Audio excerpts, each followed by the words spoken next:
Hello everyone, FarmSimGuy here, hope you're all doing well. Today we are going to look at the new release of precision farming. Hopefully we'll cover everything in this video and you won't need to go and look anywhere else, but we'll take a deep dive, we'll look at all the new elements, we'll look at what's existing as well. So think of this as a guide for new players, plus if you've used it before and you want to know how to use some of the new stuff, by all means check it out as well. So without further ado, let's jump in. First thing to mention is that you will probably have to do the 1.8 patch before you can get precision farming to work. So that will have been released alongside precision farming.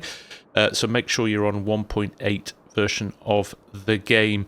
Then precision farming itself is a free DLC. You can download it from the mod hub and just drop it into your folder and make sure it is ticked when you join your game. Now, as well as a whole load of new functionality, it also brings some new tools to the game. We have the Isaria Scout and Proactive scanners for the field, and we'll look at those. It also has the R732i power sprayer and the R975i power sprayer from John Deere with some of the new functionality in there. And we also have the Weinhof WPSTA25 profile line. That is for slurry spreading. So some nice additions there, and we'll have a look at all of these in a little bit more detail as we go through this vid. So once you've got precision farming installed, if you wander over to one of your fields like so, you will see there down in the bottom right hand corner, precision farming, soil no data found. So it adds it to the field info little tab in the corner. So what we're going to need to do is we're going to need to scan our field. But before we jump into one of these vehicles and do that, let me show you the new menus. Now, before we jump to the menus, you'll see here we have got Tramlines. You can see they already show up on the map, even though we haven't done anything to activate them yet. So by default now, when you join a game, you may have Tramlines already set. We are on the Horse aggravation map here, so this is a Giants map. But it may be different on modded maps. I haven't done a test yet, but it looks good as you see it like that. Now, in the past, precision farming was another tab in your menu here, but what we've got this time is if you go through all of your standard menus here, we have another dot at the end there, and there you go. That is for precision farming. We have got these two fields here, as you can see, and as you zoom in a little bit more, you see your environmental score there, and if you mouse over the box down here, it will tell you what everything is at.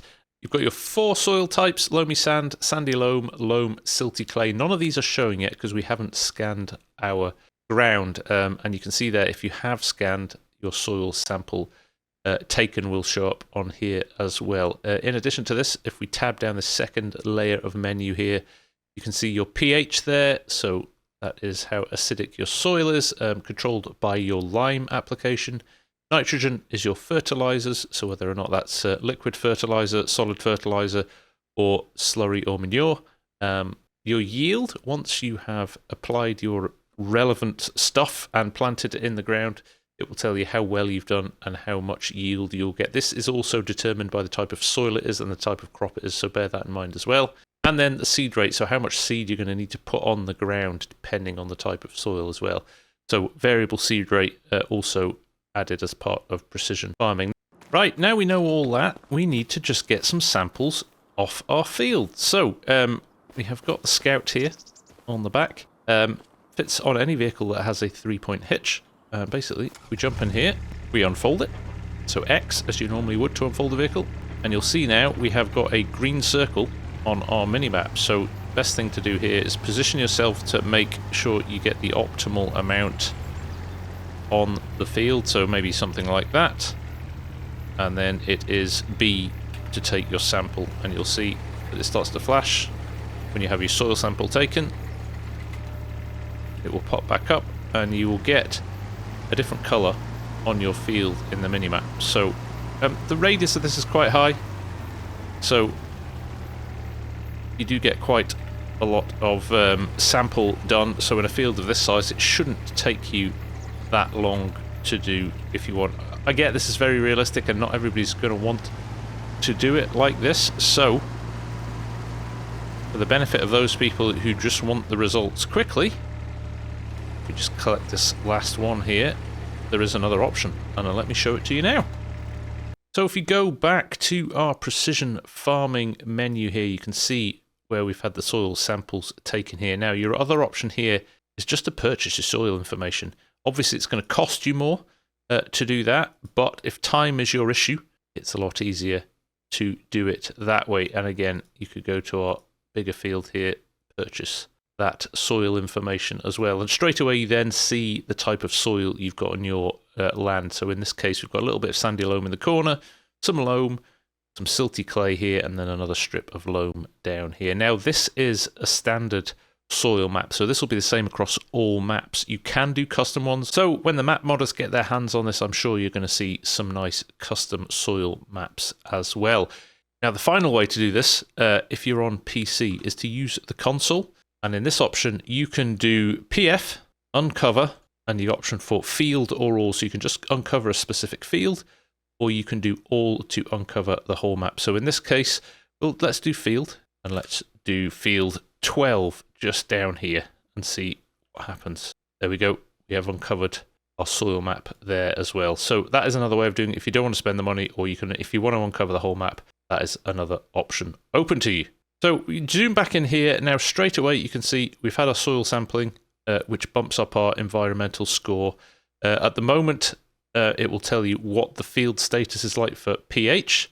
And again, that varies depending on the crop you want to put in and the amount of nitrogen that you want to put in. So at the moment, we're low. There's barely any nitrogen in the soil at all. And we don't have a yield yet because we don't have a crop in there. Seed rates, again, not showing until we have planted for the first time. Right, we've jumped into our tractor here that we are going to plant with, and we're going to do a cover crop because, again, one of the things with precision farming is subsidies for using more environmental ways of putting fertilizer into the ground rather than sprays and things like that. So we are going to put some oilseed radish in the ground, and hopefully that will allow us to make a little bit of extra money from a subsidy later on in the year. So we will unfold and we will get started with this. But before we do, we are going to need to set our tramlines, which is a new feature in precision farming for 25. So let me show you how to do that. Now back into the menu here, you need to be in the precision farming menu, and you need to be able to click onto your field here. And you've got the options here to clear your yield map, tramlines, and economic analysis. So we're going to click on tramlines here, and it will bring up this menu, and then you select the width of your spray. Now I know the spray that I've purchased and also the lime spread that I've got are both 24 meters in spreading width. So I am going to go for that. And when we come back to the tractor, it doesn't show anything at the moment, but it will remember that information. And when we are seeding, we'll make sure that we get that done at 24 meter width. So I guess nothing else to do than to fire this up and get on with it. We're going to turn on steering assist here to help us out. And off we go. So lowering things down, and we will come back when we're done. Now, before we do go any further, I just want to show you, down there in the minimap again, you can see that our nitrogen levels are on red, because we know we haven't applied any fertilizer or lime to the field yet. Right, there we go. We have got a field full of oilseed radish. The pH and the nitrogen have changed because the fact that the oilseed radish doesn't need much, so they're saying that those values are okay. So we're going to put some lime on to bump that up from pH value okay to better than that, and then we are good to go. So you'll see there we are in February. It is just past midnight, but you see we've got a small subsidy there, in essence for using natural fertilizer in a cover crop rather than using man-made stuff. Now let's skip forward to planting season. Right, we are back. It is March. You can see that our cover crop, oilseed radish, has withered. We've got weeds and everything in here. It is time to plant our corn. Now, because our planter isn't a direct drill, we need to cultivate this, but equally, we need to put some lime on this as well. So we'll quickly get this done, and then we'll apply some lime. I also want to show you, as we plough in this cover crop, it actually counts as a little bit of fertilizer as well. So you can see where we've cultivated the difference in the colour there. It's bringing it up a little bit. The nitrogen is coming up, so we'll have to apply less fertilizer later on as well. Right, there we go, our hired worker just finishing off the field here. And you can see that we do have a little bit of nitrogen in the field now, 35 kilograms per hectare. Now, if you do move somewhere else in the field, you can see that the rates change depending on what type of soil you're standing on. Go back to the precision farming menu here, you can see we have lightened that ever so slightly by using that cover crop, but it does need more nitrogen, it does need more fertilizer, which we'll get to when we plant. Now, when it comes to the pH score, they're slightly different. Now, we do have a lime spreader, which we might put some stuff on. Basically, for the pH scores, depending on the type of soil, you are targeting the following. Loamy sand around 6.0, sandy loam 6.5, loam 6.75, and silty clay 7.0. And I see that our worker has just about finished there, so let's get in and get some lime on this. Now, I am using Custom Modding's spreader here, the 4940, which isn't base game, but it does have a 24-meter working width. So while the tramlines aren't in the ground at the moment, because they only get put in once you do your seeding, we know that this will match the width of the sprayer later on as well. So maybe just good practice to do it that way. But let's pull up our steering assist here, 24 meters. And go from there. So this should not take very long at all, but it does show you when we apply our fertilizer, or sorry, our lime, what it does to the ground. So you can see there in the bottom corner again, we are getting a much deeper green, which means we're getting the optimal, I guess, for this soil. So we'll rattle around, we'll get this done, shouldn't take too long at all, and then we'll come back. Now, just in the top corner there, it shows you the perfect range as well, and it is saying at the moment silty clay 7.0. So as per those numbers that I read out just a minute ago, it does tell you exactly what those are in the top corner as well. The other thing worth noting as well is you do have the option to turn off the automatic application rate. So precision farming will calculate the best amount of lime to put on the soil for you. But if you want to do it manually, you can always do that. I'm not sure why you would, but it is there as an option. There we go, lime on the field now, and you can see the drastic change in the colour that we have below. So let's just jump to the map and have a look at that. And there you go. As you can see, compared to what it was like before, we've got field 1 there that we haven't put any lime on, to what we have now. A lot different now. There are some points where it's very high, but you can see it's gone into the blue there, but we have a good amount of lime on the field as well now. So it's in the right zone. Right, no time like the present to jump in and start planting the corn.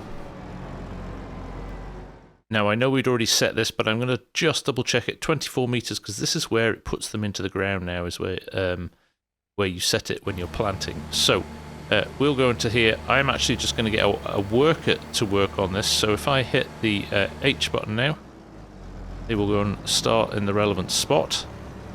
And if you watch the map in the bottom corner, as they start applying the corn, you can see that is turning to a lovely green colour behind, because basically it's getting the right amount of nitrogen as it goes along.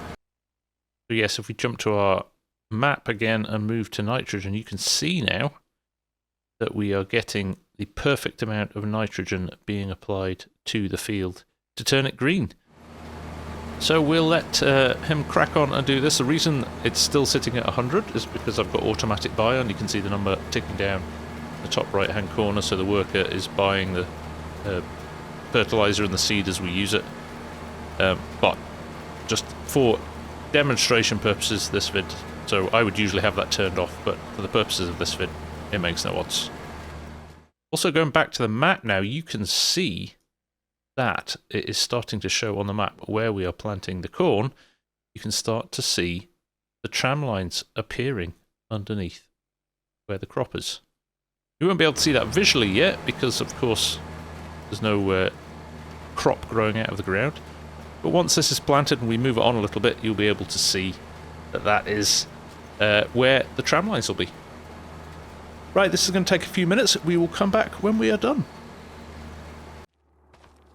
Now, while that is just finishing planting, I did want to quickly talk about the proactive Isaria attachment. Now, this basically scans the ground depending on what crop you have in the ground and can apply a more accurate fertilizer level to it as well. So you can run it once the crop's grown a couple of growth stages. You could run a sprayer through it with that scanner on the front, or with anything on the front, to be honest, and it would give you more accurate detail of what that crop needs in terms of applicant. Now, what we're going to do once it's grown a couple of growth stages is use one of the new John Deere sprayers that comes with the Precision Farming pack. Now, this does have the spot spraying and it does have the pulse width modulation on it as well, so we'll get to see those in action. But what we'll do, we'll attach the Isaria to the front of it so you can see the readings that it gets and applies to the Precision Farming map as well. Right, I was going to put this on the sprayer when we did the spraying, but actually I want to show you it now because it gives you a little bit more of an idea of what it does when we're without a sprayer behind, because it covers it up straight away. But what we'll do, we'll turn this on, which is Alt-B, it's unfolded already, and you can see it's gone green in the control group at the top. I've just done a little test there. Now, if I roll forward here, nothing shows in the minimap down in the bottom, but if I go to the menu and go to the Precision Farming area of the menus, you can see as the tractor rolls along, you can see how it's changing the colour, so it's reducing the amount of nitrogen that's needed for the field. So basically what it's saying is you could run this whilst you plant, and then you could apply a better level of nitrogen if you wanted to than just doing what we've just done, which is plant it with a bit more of a guesstimate as to what's happening. But you can see the definite colour change there. Now, what we will do, we will put it on the sprayer because we can scan the field while we're putting herbicide down. But just to give you an idea of what that does, quite an interesting tool, and again, just optimises what you're doing ever so slightly even more. Right, that's our field planted. All we've got to do now is wait for it to grow a bit. So a month later now, and you can see our crop has already started to sprout. And if I roll over here, you can see our pH value is good. Our nitrogen is perfect. It's switched back to OK there. Look at that. pH value good over here, and then OK over here. So it might need a little bit more work. And you can also see our tram lines have appeared. We have got a few weeds in the ground, which is great because we're going to need to spray those later on as well. Things are looking good.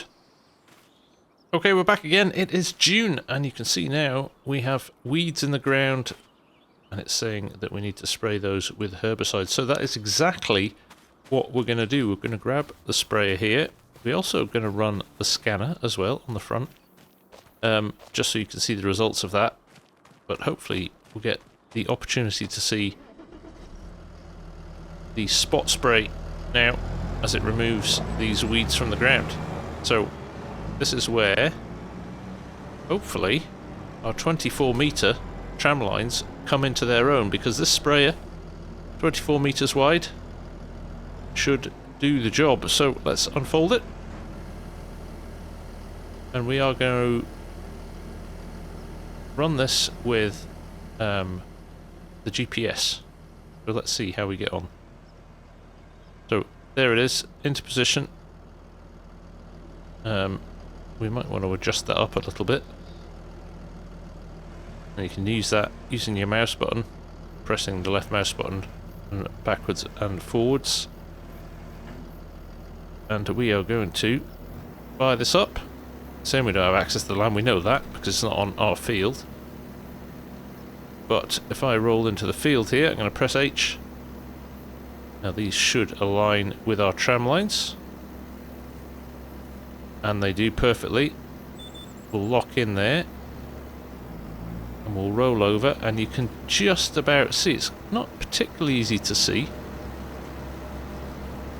but where we need to, it is spotting the weeds, and it is getting rid of. There's a nice look. There's a nice white weed there. Hopefully you'll be able to see this as we roll over it. There we go, killing it straight away. Fantastic.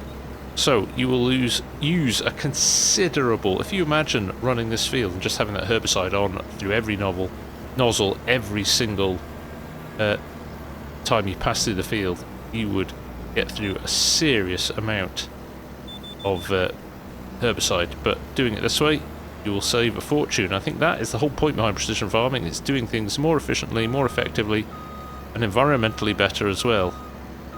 So, very cool.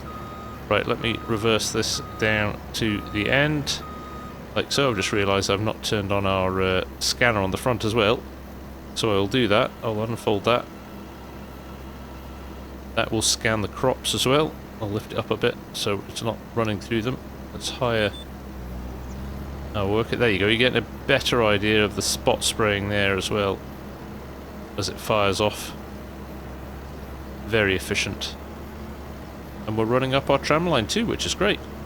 I am using narrow wheels as well. I do have crop destruction on, so you can see we're not damaging any of the crop either.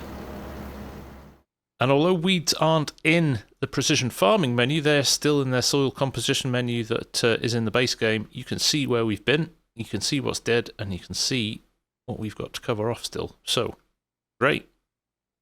Now we're just about to finish this field off, but again, you can see the additional level of detail of what we have in the field now in terms of our nitrogen requirements, which is very helpful. Of course, we're doing the herbicide at the moment to get rid of the weeds, but we might as well fill this straight back up with fertilizer and run it again and see if it makes any changes to that nitrogen. So here we go, on our last pass, it is aligned with every one of those tram lines perfectly on 24 meters. You can see it firing away really nicely now. That spot spray. And look, we have used 3% of our herbicide. That is all. So your costs for buying things like herbicide and fertilizer are going to go down considerably if you use precision farming. Right, we'll get this folded up and back to the start, and we might just fill it up again with the fertilizer and see what that scanner on the front has done and see if it will apply any more using that pulse width modulation to balance things out. So there we go, final look at the field after we've sprayed off all of those weeds. Looking good, it really is. So let's go back. Let's fill it with fertilizer and see if it will apply any more now we have scanned it and got a much more detailed view of the field from a nitrogen perspective. There's what we can see now. Let's see if it'll add any more. So here we go again. I'm going to leave it running again just to see if that adds anything else to it, but we'll turn on the sprayer again. So you can hear the sprayer is on, you can see in the top corner the sprayer is on, but nothing is coming out of it. Again, saving liquid fertilizer the whole time. So let's go over here and there we go. It is spraying. It isn't spraying uniformly. So I think it is utilizing now this pulse width modulation as it goes through its application. Now you can see as I'm running through here at the top corner there, it is showing how much is it applying. So not much at all. It is trying to hit the target all the time. Now in a lot of cases it's only 5 or 10 kilograms per hectare off. In some cases it's actually hitting that target as well, so it's very accurate. There you go, target reached at the moment there for a second. So we'll run this again and just see what that field looks like at the end, see if it makes any difference. Now as we run down here you can see it's making a very subtle difference, not masses, but of course it optimizes this depending on the crop you've got in the field as well, so it will remember this data as well for next time. So if you plant corn 2 years in a row, it will remember this data and reuse it for you to give you better application. Of course if you swap your crops out, the nitrogen levels are different, so it's well worth scanning those fields again, but there you go. Now look, as we're coming up this side here, you can see that the right hand side here has already been sprayed, but the left hand side is still applying. So that is the section control, which is again new in FS25. It will only spray the bits that it needs to. It won't go over the same stuff twice, so that's great. Now, one of the great things about 25 is that you can now apply weed spot spraying and pulse width modulation to any sprayer. So you can now see, you've just gone into the Hardy here, I can turn this on, which adds the Trimble scanners in, and the pulse width modulation as well. So it works with any base game sprayer. Now, I did notice I have got the 4940 self-propelled sprayer in here. If you go into the applicator here, we do have spot spraying, but we do not have pulse width modulation. So I'm expecting that might need to be an upgrade that is done by the modders and released as an update. So we'll just have to wait and see whether or not it's going to work fully with modded sprayers or not. But just again to show you on the big agrifac here, again, we can turn on the spot spraying and the pulse width modulation directly into the sprayer, which is great. Also, you'll notice this as well, the Isaria Pro Compact. We turn that on. Those scanners, they're exactly the same as the scanner we have on the front of the tractor at the moment. So some of the sprayers will have that built in as well. Right, we're coming up to the end of the field here.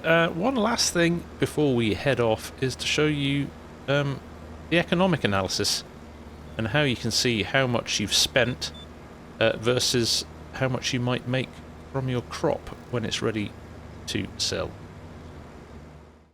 So there's our field fully optimized. I think we can't do much more than that. Maybe we should have rolled it and things like that as well. But environmental score, this shows you where everything is at. Again, this can go up or down depending on how you apply stuff to it. I thought I'd be slightly higher than that. If I go out to my map again, stand in the corner of the field and look at the data, it tells me here, look, there we go, my pH value good, nitrogen perfect, expected yield 98%, yield potential 100%, so I'm missing a little bit of yield potential here. Now again, if I move to different areas of the field as well, that yield potential can go higher. So there we go.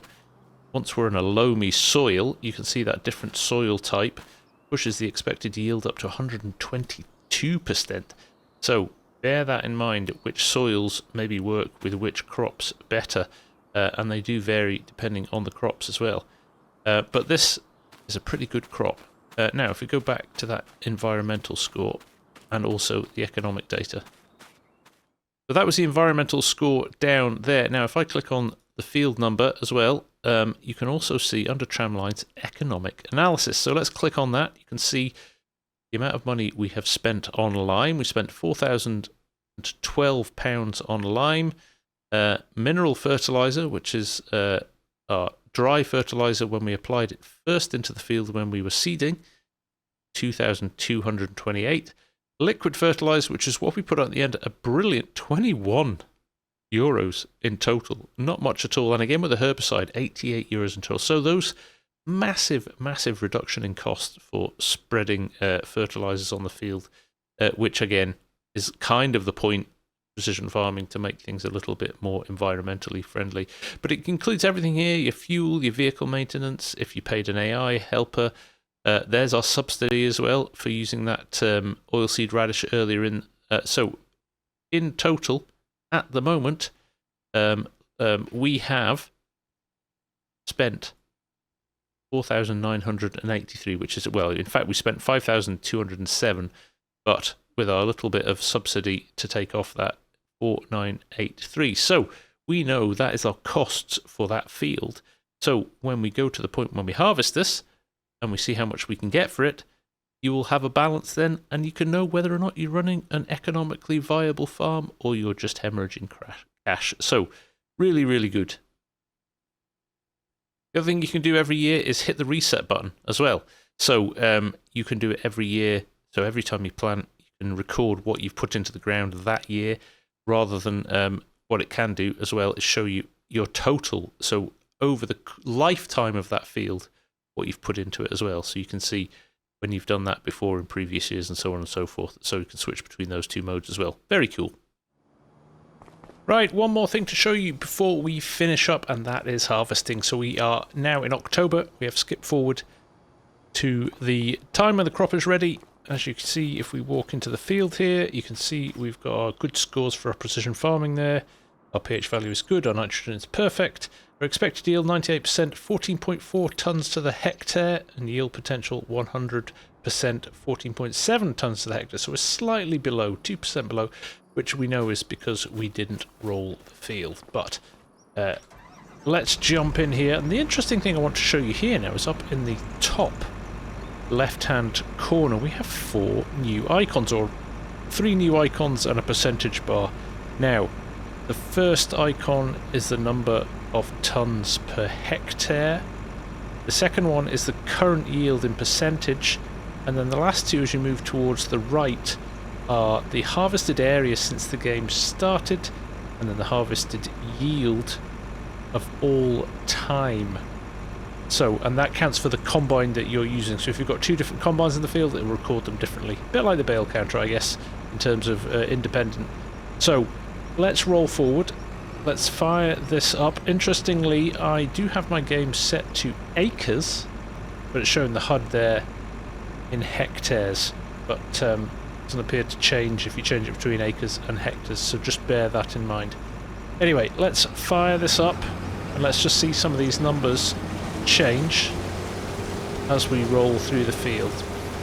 Now you can as well see down in the bottom corner, as we've seen throughout, that we are getting a colour change there. That is showing us our yield at this point in the field, so sitting around about the 100%, just under.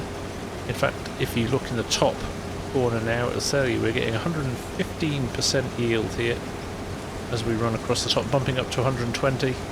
7.4 tonnes per hectare. I like this. That's a nice little helpful readout, that. It's a nice little addition. I do like that. And as you can see, we've gone into a really big, thick part of the field there. Now we are into a lighter 84% here.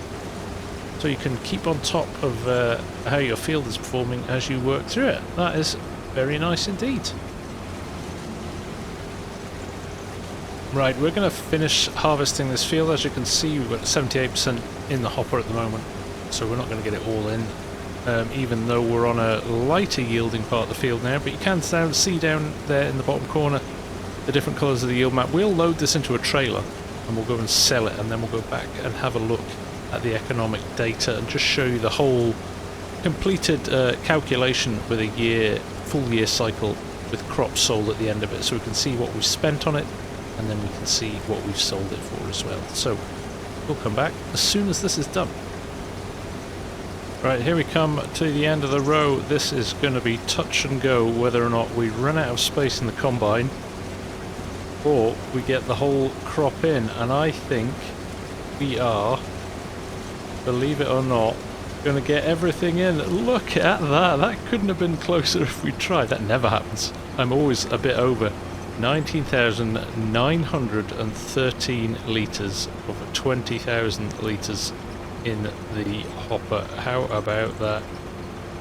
That is hilarious. That never ever happens. Anyway, it's a nice little measure for us to drop into the silo when we sell it. So let's get this unloaded and run it over to the sell point. So of course now we have harvested our first field. You can see there the yield in the field, the green bit being the high yield and the yellow bits being less in terms of the percentage yield that you would expect. But if we go back to our soil types, you can also see that correlation there between the different soil types and the different yield as well. It's not exactly 100% accurate, but you can see those patterns there, suggesting that your soil types definitely have an impact on your yield, which might make you decide which crops you plant in which fields later on. Right, here we are in our truck heading to the sell point, which I believe is here. Now we're not too concerned about picking the sell point that'll give you the maximum price for this. Really, this is just a demonstration of how your sold crop compares to the amount of money you invest in getting it to a place where you can harvest it. So let's go and have a look. And you can see just up there as well, we've got 150 euros of an environmental score reward as well. And if we jump back to the precision farming tab, click on the field, click on economic analysis, you can see here that our yield gave us 7,566 euros. We had already spent, I think we knew we'd spent 5,467 euros. So our total earnings, after we've subtracted that, is 2,323. So it's an impact, isn't it? It's good to know all of that stuff. Very, very helpful indeed. Of course, for the purposes of this video, we have sold it at, looks like, the lowest possible price we could. So do bear that in mind. Look, the maximum price in June is up there at 473 euros. So, you know, more than 200 euros more, which will obviously have a massive impact when you compare it to the costs of putting the crop in the ground. So do bear that in mind as well. And obviously, more than ever, it warrants holding on to your crops and selling them when the time is right. And that, my friends, I think is that. I think I've covered everything. If I haven't, or I missed something, or you have any questions, do throw them in the comments below and I will try and answer them. And if we need to, we'll kind of come back with a follow-up video. But that should give you the gist of what you need to do to get up and running with precision farming. One thing I know will get asked is, does it work with courseplay? So yes, it does. And I actually have done another field with courseplay. If you set your tramlines to 24 meters, it will set them based on one headland and then tramlines in between. So it depends on how you set up courseplay as well. It won't accurately represent your courseplay course, but you could run courseplay if you've got a 24 meter width sprayer and you set your courseplay right. So for example, 8 meter widths when you're doing your planting, it should work. As long as they're multiples, it should work. I think a little bit more trial and error with that one. I might even do a separate video on that one. But the tramlines do appear if you put a worker in using courseplay, as long as you've set them. So yes, in essence, it does kind of half work with courseplay. But apart from that, I hope you've enjoyed this. Loads more to come with this. Delighted it's back, and I know a lot of people are. It does just add that huge another layer of immersion to the game. So go get it downloaded, go and have a play, and let me know what you think about it. For now, from me, thank you very much for watching as always, and I'll see you again very soon. Take care. Bye for now.